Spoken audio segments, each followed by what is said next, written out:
In today's video, I'm going to teach you how to make a Kanban board in Trello.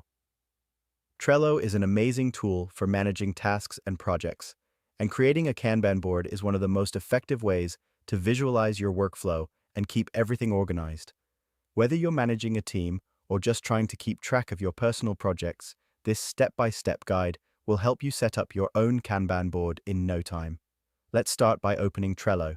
Go to your web browser and visit the Trello website. If you're not already logged in, take a moment to do so with your credentials. Once you're on the Trello homepage, you'll see a list of your existing boards. To create a new one, look for the Create New Board option, usually located on the left side of the screen. Click on it to get started. Now, you'll need to name your board. Think about what this board will be used for.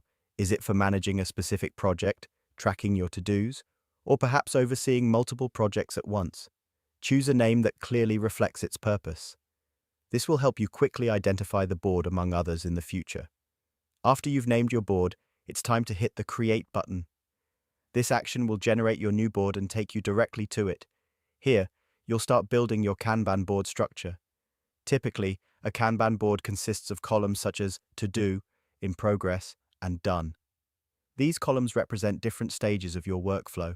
You can add more columns as needed, depending on the complexity of your project. For example, you might include On Hold or Under Review if these stages are relevant to your work. Now, add cards to each column.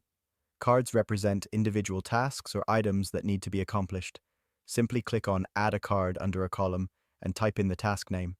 You can add details, due dates, and even assign them to team members by clicking on the card itself. This is where Trello's power really shines, as each card can be customized with checklists, attachments, and comments to keep everyone informed and on the same page.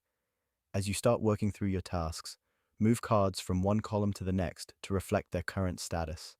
This visual movement helps you and your team see at a glance what needs attention and what has been completed. It's an intuitive way to manage your project's progress. And there you have it. You've successfully created a Kanban board in Trello. With your board set up, you're ready to manage tasks more efficiently and keep your projects on track. Remember, you can always tweak your board structure as your needs evolve. Happy organizing.